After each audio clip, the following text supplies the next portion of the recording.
Listeners, have you ever wondered what lies beyond our understanding?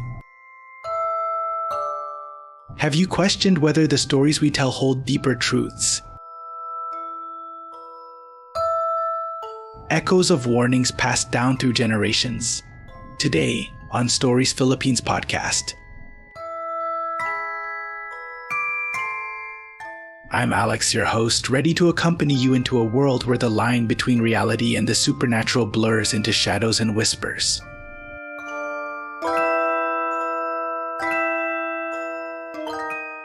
As we explore these chilling tales, consider this. What if the spirits and creatures of folklore are not just figments of imagination, but messengers of the past, urging us to pay heed to what we cannot see? And when we embrace the unknown, what revelations or warnings might we uncover?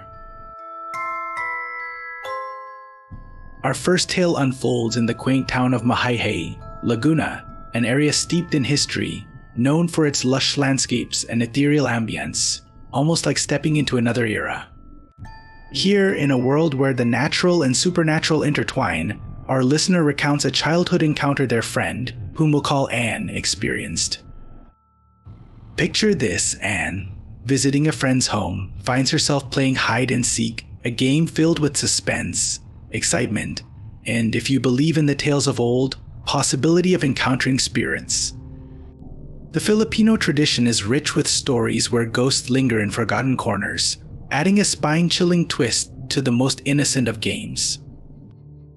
As Anne darted through the house, seeking a hiding place, she stumbled into a dimly lit room. The air was thick, the kind that makes you squint, makes you doubt the safety of your surroundings. Dust motes danced in the weak beams of light filtering through a small window, casting eerie shadows that seemed to whisper secrets of the past.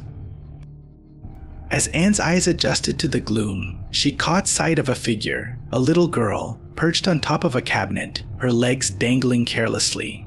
Her features were soft yet strangely indistinct, like a smudge of color on a canvas that refused to focus. In a blink, the girl vanished, gone as if brushed away by invisible hands. But here's where the story gets more intriguing.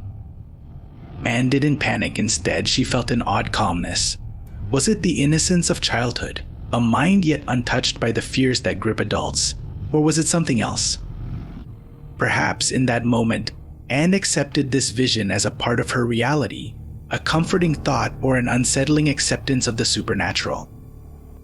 When the game ended, Anne joined her friends, casually mentioning the little girl. Her friends balked, dismissing the tale as a fabrication, a trick of light and shadow. "Oh, by the way," Anne said nonchalantly, "don't hide in that room, there's already a girl in there." The matter-of-fact way Anne told her story struck our listener. And here's a thought to ponder. Are some of us simply born with a greater sensitivity to the supernatural? Or do we grow into it, shaped by our experiences? Do we learn to fear the unknown, or is it an inherent human trait? Throughout history, children have been seen as closer to the spirit world, innocent, open, and untainted by skepticism. In many cultures, they are believed to possess an innate connection to the unknown. Could Anne's encounter be an echo of this belief? A merging of reality and folklore that invites us to explore the boundaries of our perception? This story from Mahayhay is just one piece of a broader tapestry of Filipino tales that suggest the supernatural is woven into the very fabric of daily life. The idea that spirits coexist with the living is not merely a story but a deeply ingrained cultural belief. Our next tale, shared by a listener known as Stella, takes us to Vigan, Ilocos Sur, a city rich with history and known for its Spanish colonial architecture. Here, the past feels alive, the streets echoing with footsteps from eras gone by, whispering their secrets to those who pause to listen. In Vigan, Stella and their twin grew up in a 1990s Filipino house, where one rule was sacrosanct: keep the lights on at night, particularly in the hallway. Their parents, never explaining the directive, seemed to act on instinct, a primal knowledge that darkness holds more than mere absence of light. This practice isn't exclusive to Stella's family. In Filipino culture, light is often seen as a protective force, a barrier against the unknown. The battle between light and darkness, safety and danger, is a theme echoed across cultures, signifying a universal fear of what lurks in the shadows. One fateful night, Stella ventured down the dim hallway. The air was thick and palpable, pressing against them like an unseen force. Out of the corner of their eye, they caught sight of a figure, no more than a silhouette, visible only from the waist up, hovering in the shadows. Imagine the terror, a silhouette of nothingness, a void framed in dim light, as if the darkness itself had peeled back to reveal something raw and ancient.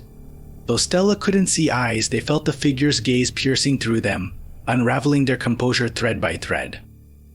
In tales across the world, this kind of encounter is described as a manifestation of spirits trapped between realms, unable or unwilling to move on. The chilling specter of the unknown, visible yet intangible, continues to captivate and terrify us. Before we continue, we'd like to invite you to follow our podcast and share it with your friends, family, and anyone who loves a gripping tale. Our episodes are filled with suspense and excitement, perfect for keeping you engaged, whether you're on the go or unwinding at home. Sharing our podcast helps us grow and spreads the joy of storytelling to new listeners. If you have an intriguing story or know someone who does, we'd love to hear from you. Your stories not only add to our diverse collection, but could also be featured in one of our upcoming episodes. You can find all the details on how to share your story in the show notes. Thank you for being part of our storytelling community. And now, let's get back to the story. Years later, Stella recalls that night as if it were seared into their memory.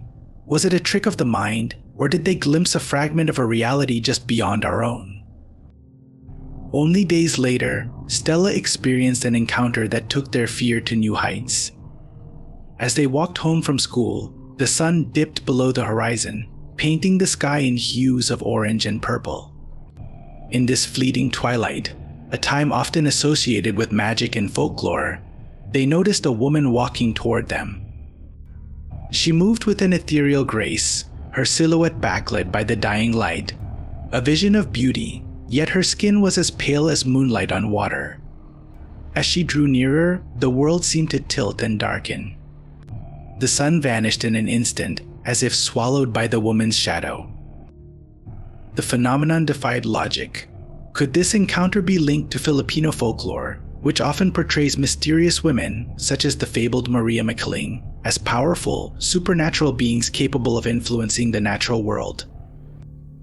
As the woman approached Stella, she locked eyes with them, whispering, "Find another place to live." The words carried a weight, a sense of urgency that went beyond mere suggestion, a warning, perhaps, or a harbinger of things to come. The encounter left shivers crawling over Stella's skin like an icy wind.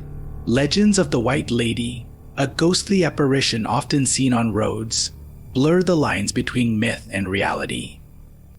Are these encounters fabrications of the mind, or do they hold grains of truth, rooted in historical events or collective fears?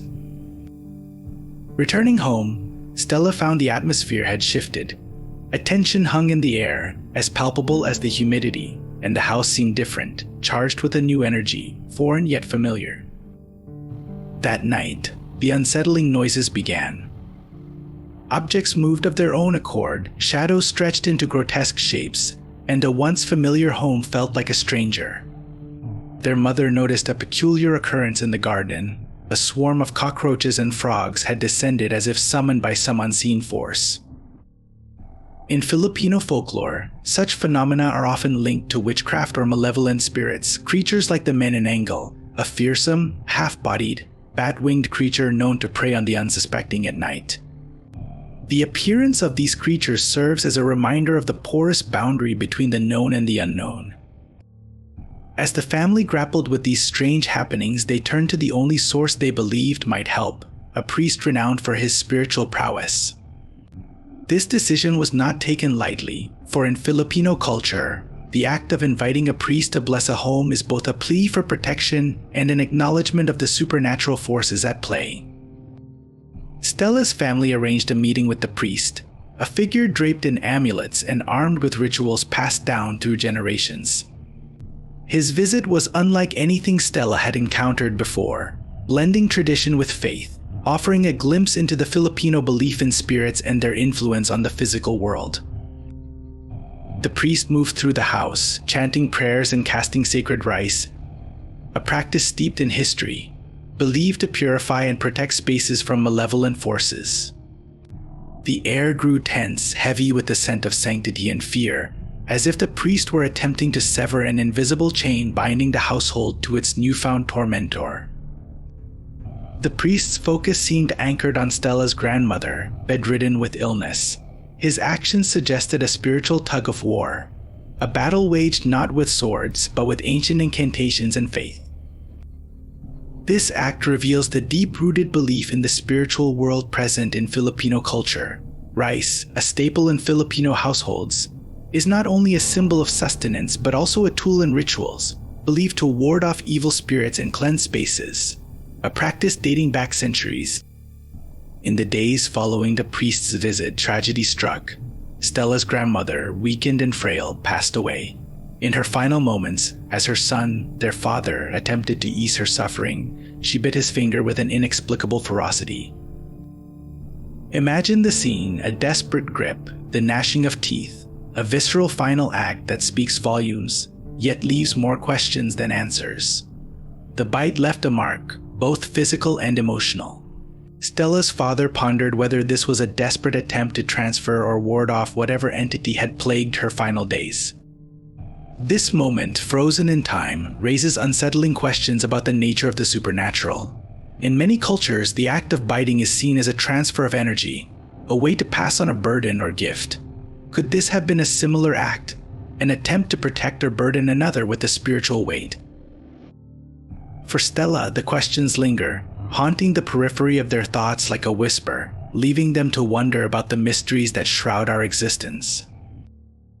As we sift through these stories of shadows in halls, spirits at dusk, and warnings carried on the wind, we are left grappling with the mysteries of the unseen world. Are these tales mere figments of imagination, or do they reveal truths buried beneath layers of folklore and belief?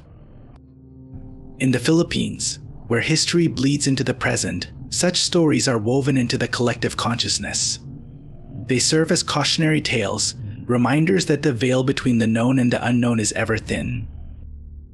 The idea of spirits and supernatural beings is deeply embedded in Filipino culture, creating a vivid tapestry of beliefs that has been passed down through generations. In regions where history is alive in every corner, these tales are more than stories, they are living history, a connection to those who came before. Consider this, are these stories mere reflections of cultural fears? Or do they hold lessons from the past, urging us to heed the shadows, listen to the whispers? Could they be remnants of ancestral warnings, cautioning against transgressing invisible boundaries that separate our world from others? Listeners, as we close this chapter, we're left with lingering questions. What if the stories we tell of ghosts, spirits, and shadows are not just tales but warnings? Warnings passed down through generations, urging us to heed the shadows and listen to the whispers. These stories remind us that the unknown, while terrifying, is also deeply fascinating. They evoke a shared understanding, bridging the gap between us as we explore what lies beyond the veil. It's a thought-provoking notion, isn't it? That perhaps in the echoes of folklore, we hear the voices of those who walked this earth long before us. Their tales, steeped in mystery, continue to resonate, shaping not just our understanding of the spiritual, but also our connection to history, culture, and ourselves. As we draw this episode to a close, consider sharing your own stories with us. Whether they've been passed down through your family or experienced firsthand, each tale adds a voice to our collective exploration of the unknown. Visit the links in our show notes if you're interested in supporting our podcast. Your financial contributions help us continue to create engaging episodes and delve deeper into the mysteries that captivate us. Until next time, keep your eyes and mind open to the shadows and whispers that surround us. Because maybe, just maybe, we're not alone in the dark. This has been Alex signing off.